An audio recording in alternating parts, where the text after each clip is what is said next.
I'll tell you exactly what I watched Portland. The Hans knows exactly what I watched I Portland. know When they when he play the watched Knicks, when Portland, they play the when they played the Sixers. Knicks and That's Sixers, it. that's it. That's Yeah. it. I mean, No, don't I get was me watching. wrong. I was watching for Siakam's first game on Friday night, and Yo, you funny as hell. I caught a good Blazers night.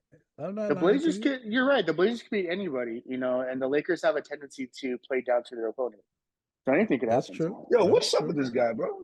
Yeah, man. Listen, all I know is if we win today, we're gonna have to do a different OT. We're gonna have to get back on and record a different show because vibes are gonna If you win change. today, We're gonna have drinks out. It's gonna be a different vibe. if you win today, somebody else is gonna have to edit for this week. The hate is exponentially real. Tell you, man, the hate is real. No hate. I'm just letting you know where my mental is gonna be. You guys remember the Keanu Reeves, outtake that I sent you guys from The Matrix? That's gonna be me tonight, this week if that happens. It's been a tough go for y'all, man. In the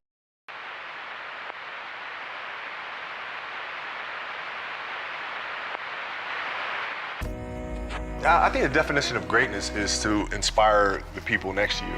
It's not something that lives and dies with one person. It's how can you inspire a person to then in turn inspire another person that then inspires another person. And that's how you create something that I think lasts forever. And I think that's our challenge as people, is to figure out how our story can impact others and motivate them in a way to create their own greatness. Welcome to the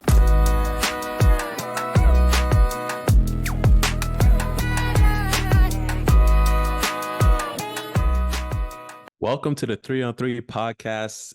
I'm your boy Hans Luder here with my guy Evan Butler Sands. Here we go. You already know.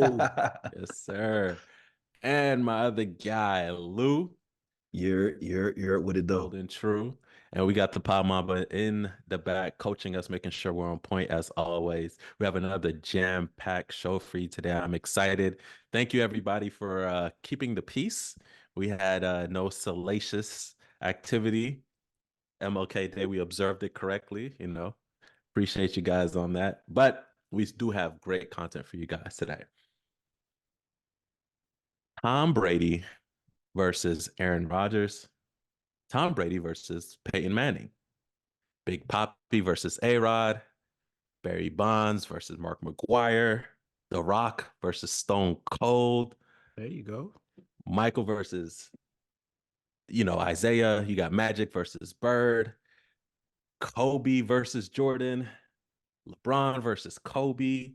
LeBron versus everybody else, right? I can go on. We as Americans have an affinity for this stuff. Think about it. American Gladiators, WWEF for us coming up now, E. We love the head-to-head. We love the mano-a-mano. We love the competition.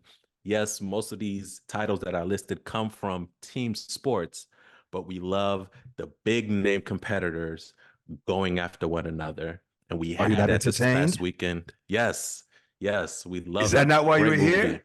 Gladiator, baby.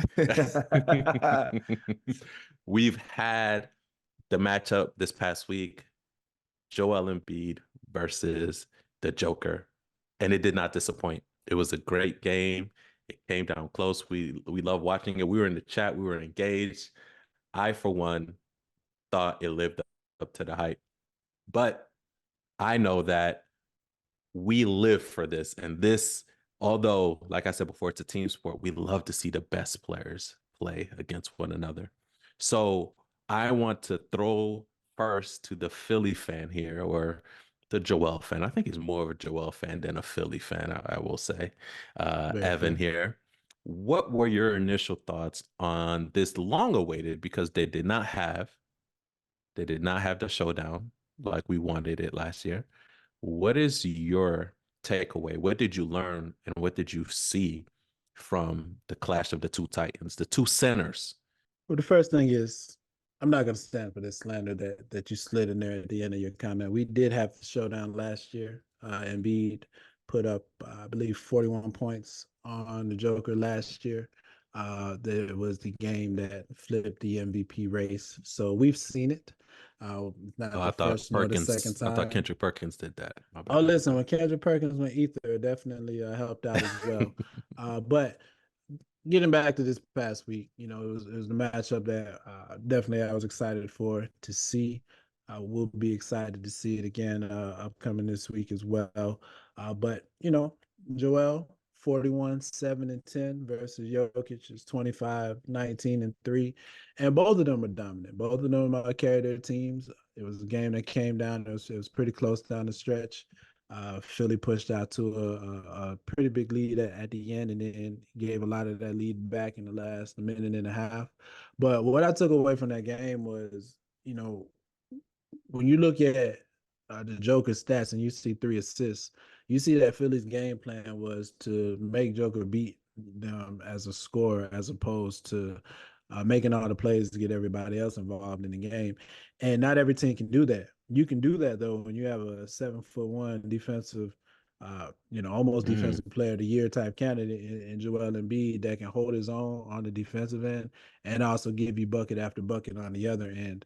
When I see the Joker play against Embiid, I see them both looking tired at the end of the game because they're having to exert so much energy to keep up with one another, and it's not a game like normal when they're just dominating against one another. Against their opponent. So didn't surprise me that Joel came out the way that he did. He's 6-2 in their 8 matchups over their career against each other. Granted, he usually plays the Philly game. He doesn't play the Denver game. I know I'm gonna hear about that here in the second, but he Hey, showed man, put it up. out there, man. I like that. I like that. Put it Listen, out there. he showed up. Transparency He is key. did absolutely, and we'll I let Lou give his thoughts, and then I'll tell you my reasons on why I think that is. But Joel's been cooking all year, man. I mean, leading the league in scoring. He scored 30 points in 20 straight games. He had a streak of 30 and 10 in like 17 straight games. So I mean, this is the best version of Joel Embiid I've ever seen, and it's exciting to see not only him playing his best, but a team that fits perfectly around him. Did you, Lou, felt like we saw enough of the one-on-one matchups? So for me, this game gave me vibes, nostalgia of what we used to watch back in the day, right? When you had the 2 perennial all-stars from each team, they would guard each other, they would go at each other, they made it a point, they would lock horns, mano a mano, as one would say. Do you think we saw enough of them going at each other, or has the game basically evolved so much so to where this is probably the best that we're going to get out of these superstar matchups? So it's interesting you say that, right? Or you asked that question because I think one of the things that was a clear point that was made throughout the game, and the commentators themselves, were sure to highlight it, that the teams actually deviated from their normal defensive schemes, right? Because of the focus on the 2 big men. And, the fact that you have guys that can change the entire game plan of your team coming into it, especially both teams having great success on the defensive end, is just telling of the talent of both Embiid and Jokic in themselves. So I think that from that perspective, we saw the closest that we would to what we're used to. But at the end of the day, these guys are both elite players. And yeah, Joker only had 3 assists, and this is a guy that, is somebody who easy average a triple-double. He didn't score 40 plus like Embiid did. But he figured out how to be effective in terms of the game and putting up, grabbing 19 boards, even though having 3 assists. So, just telling of who he is as a player. And Embiid really on his home floor exerting the dominance that he should. And then, for them to come out with the W. So, I think at the end of the day, it was a great matchup. It may have not necessarily been the offensive showing that we're used to with Joker. And I think that, it's some credit to the Philadelphia team and scheming around that. But when you have these 2 guys, we know at the end of the day, they're going to get theirs. Right, they're going to get theirs, and it's really up to the players around them, the role players, to step up in a way to be able to, punch it in, to be able to get them over the hump, and whoever wins. And we saw that on the Philadelphia side, it was executed better. So it was great to see Philadelphia play well, especially Embiid really show out on his home floor. So it's glad great that it's great to see. He played his one game against Joker this year, so just like last year and so on. So Lou foreshadowing that Embiid's gonna be out for the Denver game already. But I do before all we I get do to is what they say is like all you can do is base off facts, right? Off data that you have, off the data that we have. Right. He doesn't go to Denver. Maybe he has, sinus issues. Can't deal with the elevation. Don't know. The altitude. But what I do like what Philly did is they neutralize other teams' Achilles heels, which is what are they going to do with Aaron Gordon? All right. Yeah. Aaron Gordon is typically the one that he's the odd one that teams struggle with, the X factor, right? So they know Joker's going to get his. They can kind of scheme around Jamal Murray and Porter Jr. Sometimes, teams will scout for him too as well too. But Aaron Gordon is always the X factor or the oddball where they're not sure how they're going to, stymie him, stop him, or anything like that. But Philadelphia did what they had to do. He only had 2 points, right, for the whole game. So I was definitely shocked on that. But I am, for one, in the same agreement, aligned with you guys that it was a great showing. It was a great game. And I think that's the best we're going to get. Even if, let's say this is the championship game, right? I don't think even in the playoffs or the finals that they're going to guard each other like that. I think they're just going to scheme as a team to do the best. I think what we may see is if it comes down to the last play, it'll be mano-a-mano kind of situation. But I don't see it being mano-a-mano for, the whole game. I think those days are behind us, but I am loving what I'm seeing, the emergence of the big men being the dominant force in the league and being the stars on their teams. And it's giving another facet and another depth to the game. I don't want to stray too far away, but we're seeing that. We're seeing that with Joel. We're seeing that with Joker. We're seeing that with the Rookie of the Year. We're seeing good. Yeah, good I'm glad you brought play. that up because Wemby. It's Wemby. I'm glad you brought that up because what we're seeing with Joel and Joker is what we hope to see 10 years from now with Chet and Wemby, and to see the evolution of this big man game. We're past the Wilt and Bills, We're past the Bill and Kareem, and now we're moving into this new era, seeing really big man ball out because Shaq really didn't have a rival. If we're gonna keep it a stack, like there wasn't somebody he really could box with. Unfortunately, Al really couldn't stay healthy. I'm trying to think some other really big men later on. I mean, early after Hakeem. That's what I'm saying. Early Hakeem, but Al gave him a little. But again, couldn't stay on the floor. But to see, we don't count Tim Duncan as that. Nah, man, power forward two different positions though. I can see like Tim and KG. Forward on paper.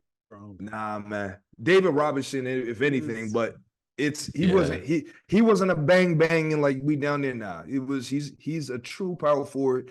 I'm gonna hit you on the block. You know what I mean? I'm gonna be on the foul or allowing extended or the elbow. I'm gonna hit you off the glass. If I need to, come down and handle the ball a little bit. But I'm a true power forward, and I operate. Think about it, man. He had coming from what we saw in the '90s. Coming from what we saw in the '90s, which I don't want to get revisionist. Somebody will beat me up on this, but like the '90s may have been the best from a concentrated standpoint of centers existed at one time. For sure. No, without question. 100%. Without question. So I think coming from that, we go into 2000s and then it's like, okay, who's left to be that rival? To your point there. Yeah. I can't argue that. Yeah, no, very early when we talk about conversations of, okay, you have Vlade Divac was a conversation in terms of centers in the league. Still, there's nobody, y'all. I'm telling y'all, there's no. I'm talking about in terms of the center taking taking Shaq out of the conversation. It's Shaq and all the other centers, right? Yeah, 100%. Like I'm saying, who's gonna match up with Sabonis and Divac? Yeah, this is a great matchup back and forth. I mean, it's fun.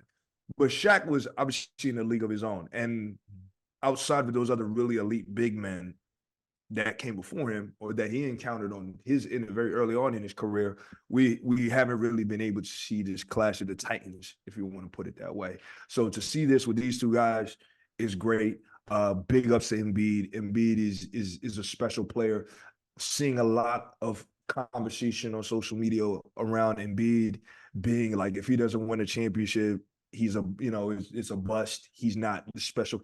Embiid is special, hands down. It doesn't matter if he wins a championship ever. I mean, if he doesn't win a chip, he's not going to be able to sit at the table with the big boys.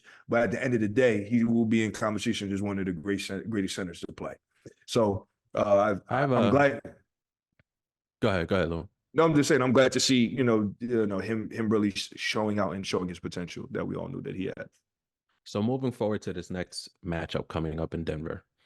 Is Embiid going to show up? Are we going to get the same matchup again, the same energy? Is Joker going to get his lick back, or are we going to see Embiid, sit this one out, protect his legs, or what have you? Hold on, wait. Is Chris Broussard going to give us what his sources told him?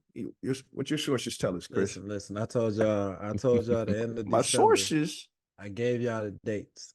I said Embiid's playing both games this year. It's Saturday night, ABC. Embiid's coming with it. He hears the chatter. It's a national TV game? He's never ran. Saturday night, ABC. Well, 5. Oh, he's going to be there. It's national TV. Absolutely. ABC. Joel Embiid's going to give you part 2. Don't worry about it. Okay. Real random question. I just thought about it when Lou was talking about Shaq. You know how oftentimes when we talk about Jordan and how he was dominating during his 2 3-peats, and they often have this discussion if Jordan wasn't, right? So if Jordan wasn't there, who would be there? Who would have gotten the rings? Who would have emerged? Who would have had, the greatness? Because we're absolutely positive that Jordan cast a long shadow. He cast a long shadow, even into Kobe's legacy a little bit. Jordan's shadow, it's long. It's forever long. What about Shaq? Like, has Shaq distorted now we're seeing the emergence of it, but while Shaq was reigning over everybody, did he distort our view of big man? And do people have the same conversation? What if, right? So what would have happened to a Yao Ming, Jermaine O'Neal? What would have happened to these centers had Shaq not been, as dominant or in the league? I do kind of wonder about that. Like, would these centers have had some of the reigns that, Nah, I think the difference is the caliber of players, right? These guys, example, the guys that Jordan, in essence, kept from getting chips, these guys are conversations in the top 75 players. Shaq really didn't block that many elite level of guys, like in terms of centers that we're talking like that. He didn't block that many from getting chips, right? We know, look, Akeem and Clyde got one immediately once Jordan wasn't playing. Right. Stockton and Malone would have one. Quietly, GP and Camp probably would have one. You know what I mean? So, and these are all guys that are solidified, hands down Hall of Famers. You're talking about some people in terms of the top ever in their positions. So the guys, again, I don't think this goes into, are we talking about Vlade Divac really getting the chip? If he gets a chip, but are we talking about him in the same level of conversation? Love Jermaine O'Neal, but really was he that same level of center? Yao couldn't stay on the floor, unfortunately. If Yao was there, I think he's probably one of the greatest conversations, like one of the greatest what ifs. We can talk about that, but couldn't stay on the floor. Are we talking about Sean Bradley? Is he going to be? Is he the conversation? So that, I think from the perspective of that, looking at the players, and where they fall in terms of greatest ever in the league, we look at Jordan's era versus what Shaq era was, and I think that's probably the distinction. And I think that, just like we pointed out that the 90s was a rare surplus of amazing centers, I think it just shifted to the forward position in the 2000s, whether that's in change of game style or whatnot. But I mean, when you have Tim Duncan, Kevin Garnett, Chris Webber, Dirk Nowitzki, right, off top, Rasheed Wallace, just the number of quality power forwards. Power forwards, right? right? That I position mean, really took. Then you get into the Lamar yeah, Odoms, right? Then you get into the yeah. Darius Miles. The beginning of what you're seeing in terms of a stretch forward. You know, Yeah, the these surplus was these just forwards. the evolution of the game, exactly. The game started Exactly. shifting further away from the basket. And what I would say is it's possible that Shaq's dominance on the inside may have contributed to that shift of skill set away from the basket. I So think that's from the big a man solid point. standpoint. It's a Yeah. solid Right, point. because I do wonder about that, right? So it's like who would have done it, and also given the caliber of it, is that a knock maybe to Shaq's legacy as a big man versus, because they love to bring it up. They love to bring it up when they talk about the Kobe, LeBron, Jordan, right? Look who faced who. Look at the quality of people that they face and things of that nature. I do wonder if that's going to be if that's a knock, which I don't think it is, because the dominant play that we saw from Shaq was like none other in that era, Mhm. to the point where they brought in the zone. I mean, it's So, unanimous amongst his peers, yeah, right? I like think that's also so, telling. So if his peers are know, basically saying like, "Yo, this is special," if you're out here changing the rules, I don't know. I feel like we have to have breakaway rims, sir. Sorry. Right. yeah, that's what I'm saying. I think that's cool. But yeah, I just thought that up. But keeping online with the mano a mano, I know we got to wrap up soon, and we just had another one. Ant-Man versus, as Lou affectionately calls him, Shea Gilly. We saw that matchup. The OKC Thunder got the best of the Timberwolves. It was close, though. It went down to the wire, last shot.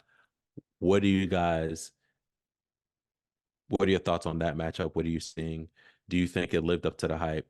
Granted, this is Ant's really kind of breakout emerging, reaching that other level. Shea Gilly too, he's MVP. So what did you guys see in that matchup? I mean, Start with you, Lou. I think it's. I had to let Lou go first. Hey, that's man, his look, guy. That's his guy, Shea Gilly. Look, Shea Gilly, man, here's the biggest thing. And Hans, you really said it. Like, he came out and really showed why he should be in MVP conversation. And and this is no knock to Ant. I think we talked about it in the chat, giving the example or a comparison of Kobe and T-Mac. Kobe obviously came in a year before T-Mac. Both high school guys and both really, it competed at a high level. When Shea Gilly coming in two seasons before, and Ant really, like you said, this is his true breakout season and showing why he's the guy. And there's probably going to be a shifting of the guards to where the Timberwolves are going to look at him being the number one option of that team. But I think this is just the reality is OKC I think has a better team. But in terms of them, the back and forth of them two, I think this is something that is going to be exciting to see throughout the rest of their career, so long that they continue. But Shea Gilly, look, man, he does it all. he does it all. You know what I mean? Hey, yo, MVP. That was my pick. We talked about it at the beginning of the season. He was my pick for MVP, and he's showing that. So I love to see how he came in and really, really balled out. I know Ant talked about it's tough to be able to stop a guy when you can't touch him. This is the nature of the NBA. This is the nature of the NBA right now, And look, Ant would be complaining because he gets them same calls outside. That's what I'm saying, bro. Like I love Ant. Don't get me wrong. I love Ant. I love Ant's rawness. He's from the A. Like I love his rawness and his just listen. This is who I am. Take it or leave it, kind of thing. Yeah. But that to me kind of rubbed me kind of like the wrong way. Hey, bro, come on, fam. And even if you look at the free throw attempts, they weren't too far off on that. No, game. They weren't. So I think it was like 3 between them. So yes. Come on, bro. Like, come on, yo. Yeah, you gotta take that. Like, you gotta take that. You gotta exactly. Take that, and it's one of those like, yo, look, man, you gonna get yours in Minnesota. He's gonna get his in OKC.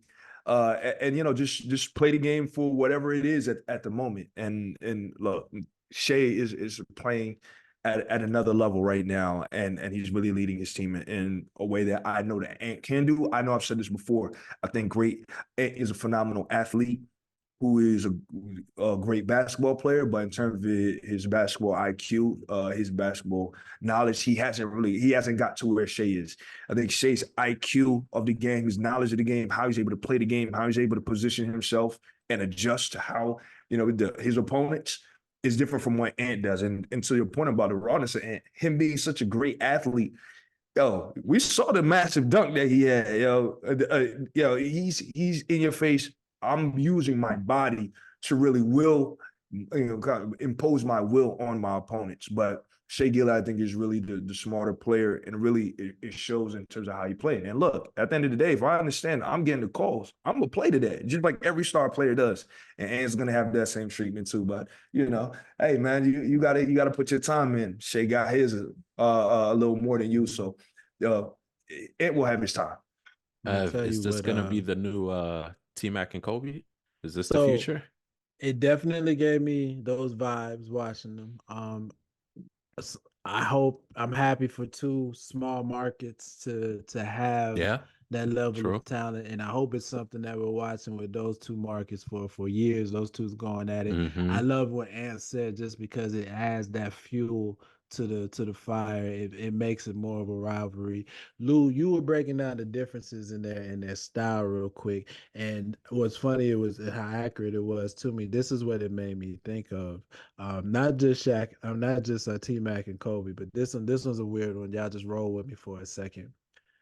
It made me think of Vegeta and Goku, Dragon Ball Z. And here's how. You know how Vegeta was very power driven, right? It was all about Mhm. power, right? Enamored with Cell's perfect power. He went and Mhm. joined the Majin right after he fought Majin Buu, because he wanted, Majin Buu's power, right? Power, yeah. Yeah, that's Ant's game to me. Yeah. Power, Yeah. forcefulness, right? Where Goku, on the other hand, he was always about his craft. It was Kaioken, learning Kaioken from King Kai, learning the Spirit Bomb, the Genki Dama for the purists. The original learner of the fusion dance, right? That's Are we gonna Shea try Gillis. again? No, we're not trying again. If you watched the video last week, that was a one and done. But that's Shea Gillis to me. It's Yeah. about craft with him, Yeah. and being able to deploy a craft for every situation. He never looks out of place. He never looks out of rhythm, out of flow. And that's what it made me think of when watching those two this weekend. But yeah, OKC, they've won 2 of 3 versus Minnesota this year. They play again on the 29th, so we got that fourth one coming. So definitely, I hope this is a rivalry that we get going for a while. Yeah, it was great to see. And I think, like you said, the future looks bright for those markets. It's great to see OKC being relevant again. It's great to see the Timberwolves out here competing at a high level. I do not think that we've seen the last of these two go at it, man. It's gonna be spicy. It's gonna be spicy. It's For gonna Top be two in the spicy. West, man. Hopefully sure. we see it in the Western Conference. Hey, let's go. Let's go. Yeah, man, definitely. So Because Hans, you cat against Chet, right, Hans? Go And Bear. and you. we know who the top dogs are. Hans's favorite center, Cat. Yeah. Moving forward. So That's funny. trades happen. Trades happen. We have trades that went down specifically with the Knicks and the Raptors, right? So to get down to the teeth of it, Toronto, they basically, do I want to start with Toronto? Yeah, I'll start with Toronto. I feel like we should start with Toronto just because. Hey, bro. Here's why. Breakfast, Not 'cause maple it's Canada, syrup. but Yeah, that sounds right? And the Maple Mamba's back home. The Maple Shout out Mamba's to the back home. Drakes, man. Yeah, man. Oh, you see, know, you took it too far. You took it Listen. too far. the Maple Mamba's back home. So Listen, when you watch Raptors games, Drake just show up on the side like I'm here. They just give him the mic and he does comedy hour for 30 minutes. They let him just do the whole quarter, drink in hand and everything. It's the funny. funniest thing. Yeah. I would think that he would rap. He stop gets it. close to it. He gets close to it. Listen, It's not his Drake skill set. Drake show up unprompted and just goes in and they love He him for it. does. Because we know I'm he sorry, can't I'm shoot. sorry, sir. I'm sorry. He Go calls ahead. but he calls out his own bandwagon tendencies because he knows he's only there when the Raptors are playing good. Because when he just came back, he's like, I don't even know who these guys are. Who is that on the court? Like, he knows who he is. And that's what's funny about Drake is that he's not hiding the fact that, look, I'm only here when we're good. All right. When we're not playing well, you're gonna see me at Lakers game. You're gonna see me at the Right. squad line. I'm with He the other doesn't hide stars. Yeah, right. And I appreciate that. At the end of the day, he understands it's entertainment. Hey, I'm real. I'm being real about it. Respect. Yo, that was but Ev is right on that. That man grabs a mic and it's great color commentary, man. Just him saying, "Who's that?" Like, you Right. don't know who's on your team, bro. You just said, Hilarious. you see, we did this. Now it's Right? No Demar. Where's that? Where's Kyle Lowry? Nick Nurse. why? Who's this? Who's this coach? Right. Nick Nurse had isn't no here idea. anymore. Right. Where's Nick Nurse? No? Oh, okay. Wow, that's crazy. I thought Kawhi was taking the last shot. Right. We let Kawhi go? Right. Dang. We let that man walk. I out. know I just saw him in LA, but I thought he was hanging out. Bruh, if Fred VanVleet doesn't get back in this game right now. All right. Sorry. Oh Sorry. man, it's just crazy. But to get back on topic, I know we're off topic, but trades happened between the Knicks and the Raptors, and then the Raptors again versus the Pacers. Since the trade, the Raptors received the Maple Mamba. They received Quickly. The Knicks received OG and some other Malachi players. Flynn. There you go. Some other players who. All right. So No, I'm leaving that shout one. out, shout I'm leaving out, that shout one. out to the broadcast boys, man. I stole that. So since the trade has happened, the Knicks have just started going, man. They've been playing well. They've got momentum. They're really going up there and letting everybody know we're the third or fourth best team in the East. Come see us, right? So even the Toronto Raptors, since the trade, for some reason, I don't know if it lit a fire under RJ, the Maple Mamba, or if the style of play suits them different. I'll let you guys kind of dive deep into that, but they've been playing better as well. But it begs the question, who won out? Who really won from those trades? Which team, which front office really should be celebrated between these trades that's happened? And I know the Pacers and Toronto one is too early to call.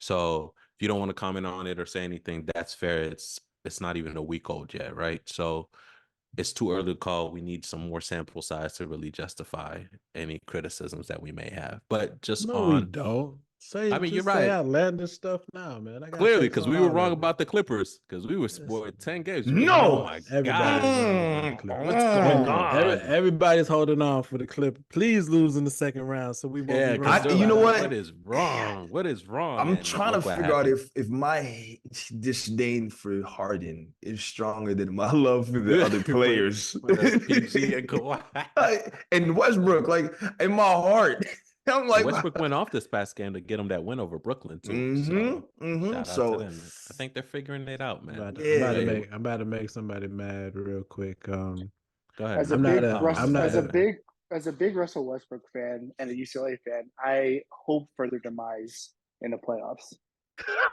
Wow. Listen, watch this. Watch this. Wow. I'm The a hate is strong, I'm a Christian. proponent. I want all permeate through the teams- deep back. Pause. I want all teams to experience success. I hate suffering fan bases. I root for all of them. So You know somebody has to lose, right? much like I want, That's how much the like I'm game rooting goes. for. Some I'm deserve it happy more for than the others. Detroit Lions right now. Mm-mm. I wouldn't be mad at the LA Clippers as well. I mean, they've been the stepchildren since their inception in LA. At least they finally getting their own stadium so they can get some decent game dates now. You know, I can't be mad at them for doing well. I mean, That's true, 'cause even Cleveland got one, Some right? team in that city has to do well at this point. I mean, we can't just all be bad. But you know, that's just my take. Speaking of Interesting. teams, That team hold on, made the hold on, Western Conference you're on Finals mute. last year. You're on mute. You're on mute. Interesting. But I got you, man. I got you, Chris. Now I'll do this to myself. Okay. Speaking of tortured fan bases that haven't won anything in forever, I'm very impressed with how the Knicks have been looking since we got OG. 9-2 since the trade. Anunoby, and through his first 10 games, has a plus 170, the highest plus minus over 10 games for a player joining a team in the history of basketball. So, we're just putting up historical stats over here in New York. And it's all about Casually. fitting. It's all about fitting. It's about, we've been playing basketball and playing video games for a long time. It's point guard, shooting guard, forward, center. Sometimes it's just as simple as that, right? When you have players in actual positions filling the roles of those positions, good things happen. RJ, shout out to him. We gave him a great tribute video when they came back last night, him and Quickly. Those guys, played a large role in getting the Knicks from the doldrums, to a level of respectability. But the fit was just awkward with the clear leaders of the team, Jalen Brunson and Julius Randle. Now we have a clear pecking order, a clear hierarchy, and a clear flow. So from a Knicks standpoint, I mean, it was an excellent trade. It was a piece that we needed, and I still think we're not done yet. And I'll give you just my take on it all. From a Raptors standpoint, they wanted to build around Scotty Barnes. They've been looking to make this trade, Yeah. for 3 years now. Facts. For whatever reason, same thing with fit. Those are 3 forwards. Those 3 forwards just weren't fitting together seamlessly.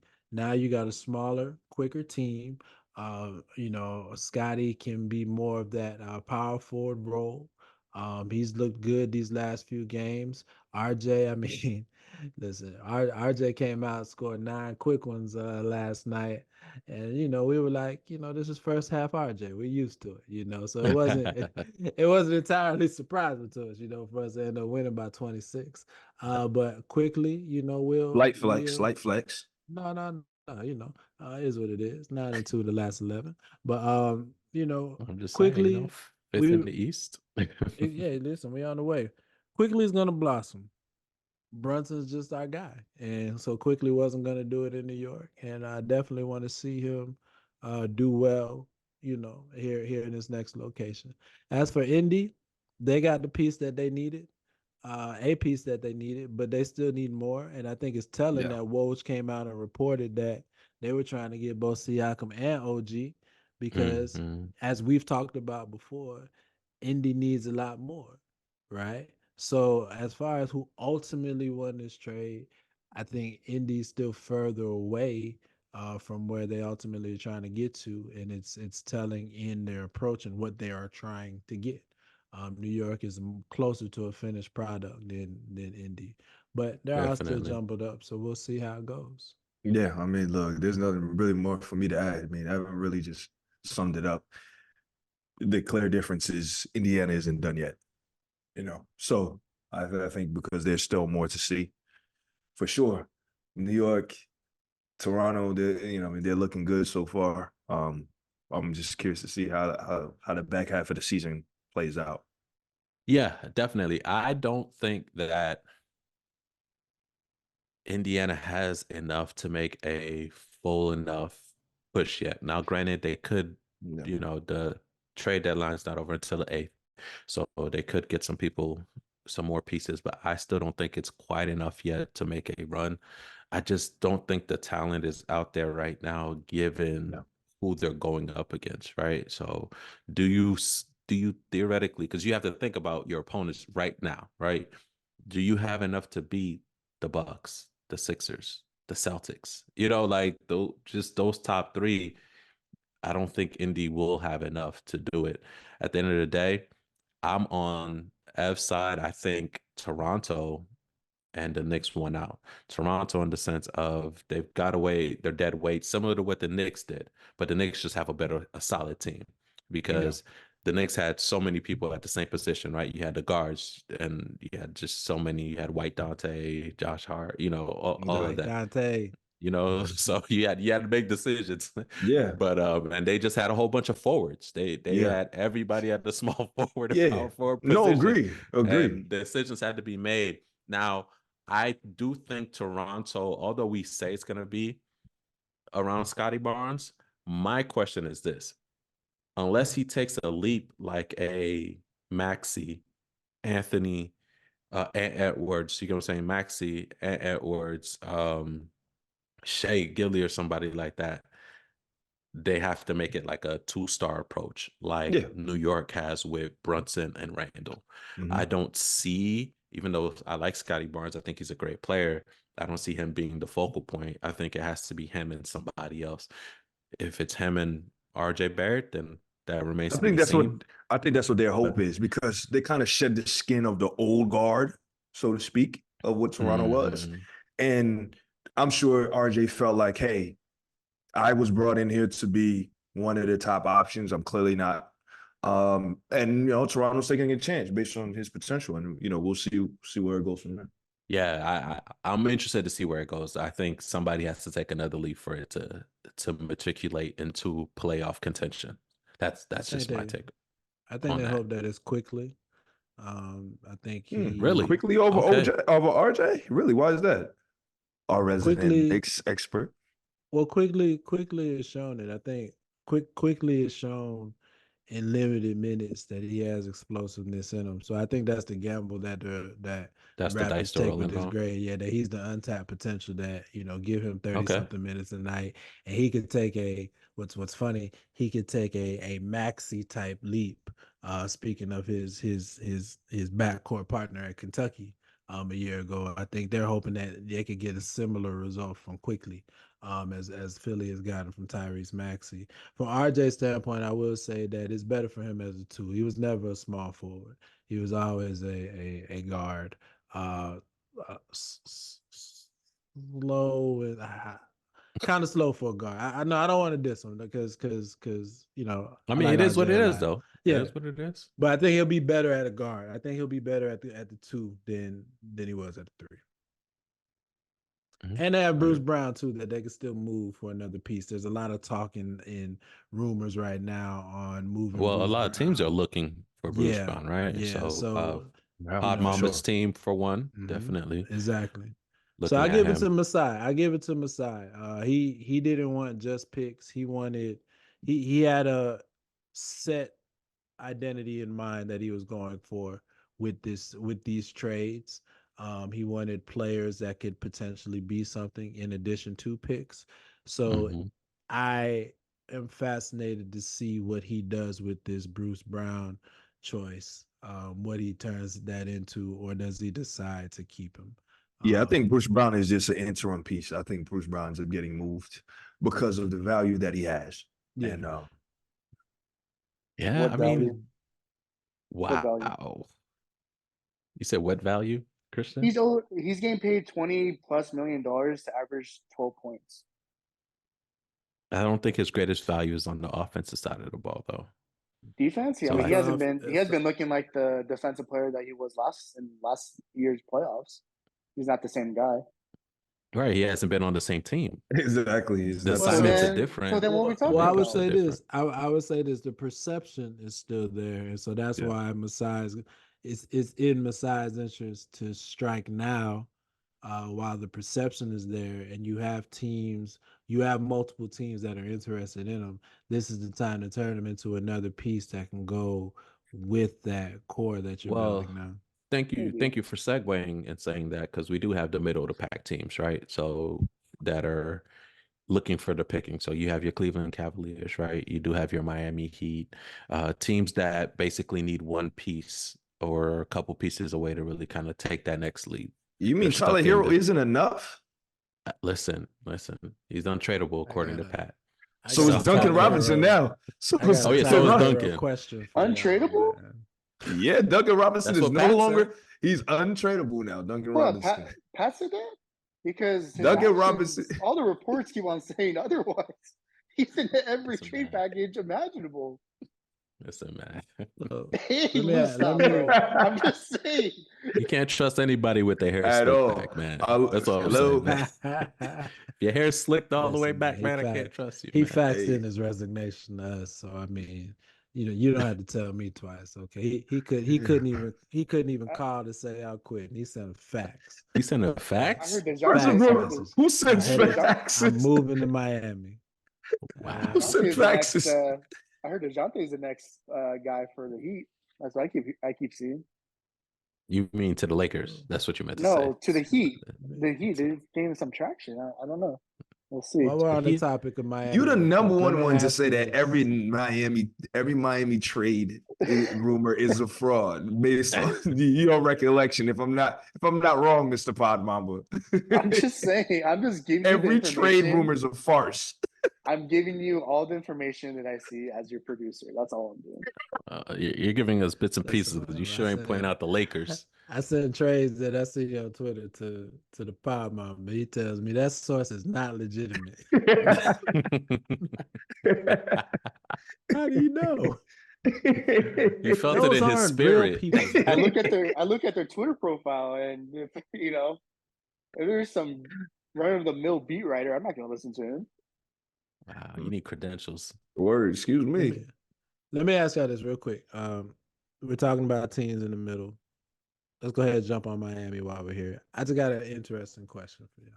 Y'all remember all the talk over the summer, right? About Miami was supposed to be getting Dame, and the Tyler Hero and 2 firsts was the joke that keeps on joking about how terrible that package was, right?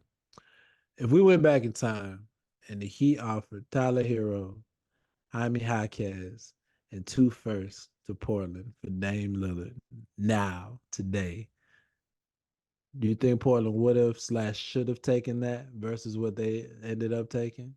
If it's versus what they ended up taking, right? Because now we're using hindsight and we're going back, right? Absolutely not. You still got to get a haul for Dame because it's Dame. That's a top 75 player. That's a top 75 player. You What did need they get, everything though? for Dame. But Right? I'm saying versus what they ended up getting, though. No, you're right. So what I'm saying is, when you're phrasing the question like that, if you're just phrasing the question and comparing what they have, absolutely, of course, you'll take it, right? But if you're saying, if I could go back knowing what I know, I'm still gonna demand more. I need more for sure. Even so, like for me, if I'm an executive, right, and I see Jaquez performing like he is now and Hero performing like he is now, I'm still gonna ask for more because it's Dame Mother Evan Lillard. Just because I know his value rises exponentially for you guys when you're in the playoffs. Absolutely. Because of his fourth quarter stat, of his clutch stat. But you are indeed correct, though. You are indeed correct that Tyler Hero trade isn't looking like much of a joke like it once was, given how, they're getting the best out of that, though. But I still would demand more. At the end of the day, it's Dame. He's a top 75 player. There's not too many people in the league right now that have that. No, man, I could have had Hero and Jaquez versus Malcolm Brogdon. And, Yeah.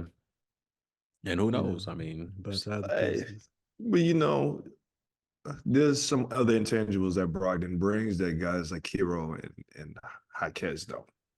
Right. And then go ahead. And it depends what you in terms of like, what are you building for? Yes, those probably good feature pieces, but I'm still not totally sold on Hero. You're not sure. All right, is Hero's longevity going to be there? Right. And then Jaquez is a gamble. He's a rookie. You know what I mean?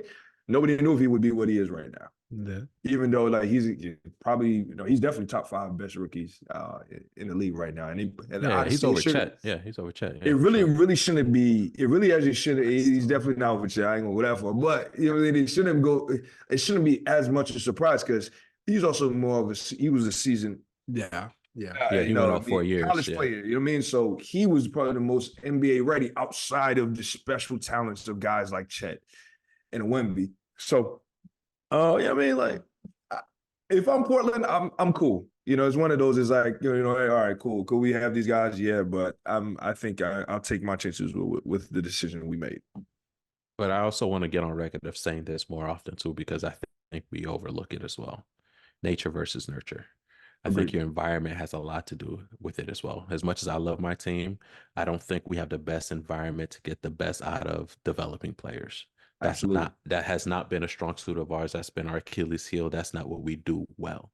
So I am, for one, question, right, with certain players develop into what we're seeing now if they were displaced Mhm. into, you know, Yeah, the would Portland Jaquez be who environment. he is right You now know what I'm if he saying? was? And that's if he was developing in Portland. So, you know, I have to bring that up, nature versus nurture. So, you know, Yeah. I think we have to take that into consideration as well too. So what's funny about what you just said, so taking us back to looking at the middle of the pack in the East and, you know, how we feel, level of confidence in each of the teams, that's what scares me the most about the Miami Heat.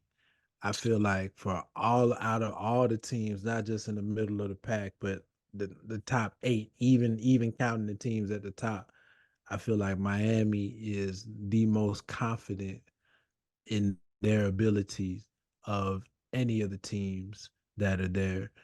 Miami believes they can beat Boston. They believe they can beat Milwaukee. They believe they can beat Philly on down. And they could be down 3-1 and still feel 100% confident in their skill set, their coaching, and their ability. Where They those don't other get It's because they've teams, shown it though. It's because they've shown exactly, it that's though. what I'm saying. That's what I'm So saying. it's Those other teams, there's ample opportunity for doubt to creep up in them, no matter how well that they're Do doing. you Look, guys? I've said this before. Hans knows I said it. Miami is what we remember San Antonio was. It doesn't matter what happens during the regular season. Playoffs, you be like, wait, they won 50 games this year? When? You know what's funny about that? We would have said at that time and up to recently, San Antonio by far had the best coach in the league. I think Miami has the best coach in the league now, which is why we're able to Yeah. say that about them. Yeah. They remind me, well, not remind me of that, but their mentality. Remember the old grindhouse Memphis Grizzlies? The old that mentality that, you know, we're gonna go in, we're gonna play hard every single game, no matter what our, you know, who our opponent is. That's the mentality they have, and I love to see it, man. But put it on wax though. The Knicks got something for them if we meet in the playoffs again this year. But Lord, here I'm you sorry. go. Go ahead with what There you were you about to go. say though. They got Is Hemi Butler, man. is it pizza? Listen, man, we got that too. That's what you have? You have pizza? Best pizza in the Hemi world. Butler, We'll start man. there. Oh, don't get me Hemi. wrong. Hey, look, you know, Brooklyn, yeah, of course, absolutely. I don't want to hear pizza anywhere outside of New York, Chicago, or now Detroit up here. in Nah, this conversation. outside of New York, you had to just stop right there. Okay, Let's be Chicago, real. that ain't pizza. That's a pie. That's a pie. Well, actually, Pizza ain't supposed to be that deep. Okay, let's it's also a casserole.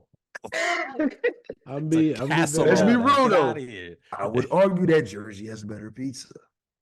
You're not That's a- lying. You're not lying. It's made. I You're not almost said it lying, bad. It's okay? made by a dude from New York. What are you talking about? You're man? not All right, just because the lying. rents are cheap over there, the pizza's still the same. It's I in mean, Jersey though. The fresh ingredients, the basil. listen, man. Okay, You The know why he dough, tried to? You know why he tried to imported. sell out? Let me tell you Listen, something. You man. know why he tried to sell as much pizza as he can in Jersey? Each night he got to pay $30 to come back across that bridge. The Verrazano ain't cheap, bro. Now, Holland Tunnel toll Exactly. ain't light. Exactly. Listen, they man. ain't cross that Verrazano. He's spending $55 a day just to get to his establishment. All right, That He's hoping that GW ain't bit, that GW agree. Hey, exactly, listen.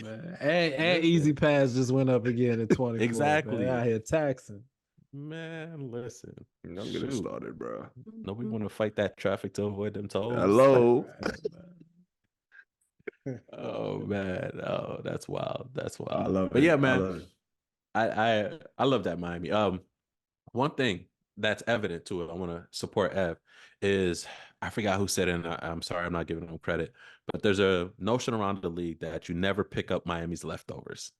Basically, you never trade for you know, like a B-level Miami, unless it's like a star like Jimmy Butler or maybe even Bam or something. Unless it's somebody like that, you never really trade for them because you're not gonna get what Miami got out of them. Kendrick Nunn. Like Gabe it's like Vincent. buying a car from a rental company. Basically. So to me, that's more proof that the culture down there, the coaching, like you said, from Eric Spoelstra, it's something top notch. Nature versus nurture. That's real. That's Yeah, real. That Gabe- goes Gabe right in line Vincent with what you're needs- saying. That's right. Gabe Vincent needs will never be the same, huh? Listen, man, once he came to them Lakers, he broke down. But I don't know, man. That's a Laker thing. No shooter is a shooter when they get to Los Angeles. As soon as they leave, Too many As bright soon as- lights. As soon as they on the first The lights bust are out, bright, man. Nah, it sound like Julius LeBron Randle practicing ain't until you talk shooting, about couldn't shooting. shoot no threes in Los Angeles. Yeah. It's too much pressure because LeBron, if you look He at got to you, New Ron, York. he ended Right. career. He ended B, career. look at That's Bi. LeBron Bi is pressure. flourishing. Shoot. You missed some threes in LA, you getting traded. Look at Malik Beasley. I mean, he was shooting threes like a mother, and Giannis, in Giannis says Minnesota. nice words to came- you in the huddle. Came to LA. what it Got is. too close. He got too close to Scottie Pippen Jr. So he started breaking stuff. Giannis then says he that's went to- okay. Insanity. And then he Giannis went keeps to it simple. Milwaukee, Giannis and says now that's he's okay. shooting You keep 47% shooting. from three. If you miss, I'm gonna get the rebound. Put It's it not back even in. that. He says, "Look, we got I think it's Thanos on the good. team. Don't worry about it. Right. No, As long I as think he's he- on the team, you will never be the worst guy on the team. I think he saw as it. long He as we saw got Thanasis, I'll give him his correct name.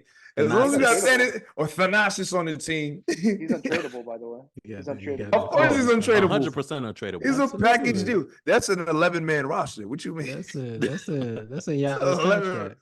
If you Yeah, leave, I leave.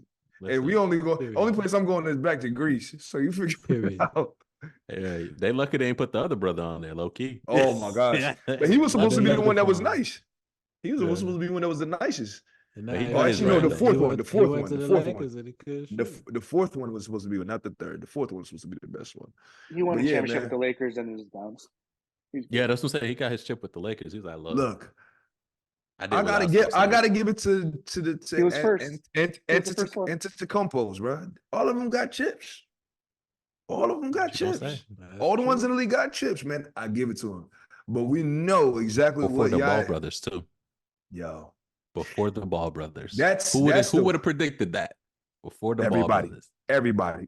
But all of them though, all of them. That's what I'm First of saying. all, the middle one was garbage. Okay, he was never making it to the league. All right. True. LiAngelo. But the other two, unfortunately, LaMelo and Lonzo, man, their bodies are made of paper mache. You would think they're related to Anthony Davis. It's crazy. So it just was unfortunate. But I really He could have enjoyed used them anyone play. else, like Kawhi Leonard. Someone You know who's what I actually blame? missing games. I blame those shoes their father had him playing in. That's what messed them up for all those years. That I'm playing in them shoes. big And that's baller falling boys. apart. Now they got Yeah. frail ankles. Yeah, They got no protection. they got old step syndrome. One thing, real quick. Shout out to Precious Achua. He was in the Knicks trade as well. He's been playing well since he came out of brain freeze at the moment when we were calling out who was in the trade. Precious Who? Achua. Precious Oh. Achua. He's been balling Just well. just be real and Continue say to like, yo, alongside. not all children are loved equal. You don't really care about it. It's all right. Listen, man, he's filling a vital role as our backup center with Mitchell But you see how Robinson. the hesitation in Ev voice right before he wanted to make a nice comment about him. He says he's Nah, man, I was just clearing I mean, out Mitchell's space. There's a coming lot back, of so words went out. let Precious get his play while he can, because Mitchell will be back. you know what I mean? He's gonna get it them precious minutes while he can. See what you did there. Boom. He got slide. I did. That was good.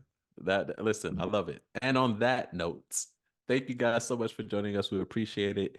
We always love how you guys interact with us. So please hit us up on our socials. Also, if you would love to hear and watch some additional content of ours, please go over to our YouTube page and look at our overtime segment where we have additional content for you guys. Thank you so much for joining us. Fellas, great as always. See you guys next time. What's up, guys, and thanks for listening. I want you to do two things for me right now. One, give this episode a thumbs up, and two, be sure to subscribe to our channel. You can also follow us on all the socials at the 3on3 Podcast and send us an email at the 3on3podcast@gmail.com. We appreciate you, and tune in next week.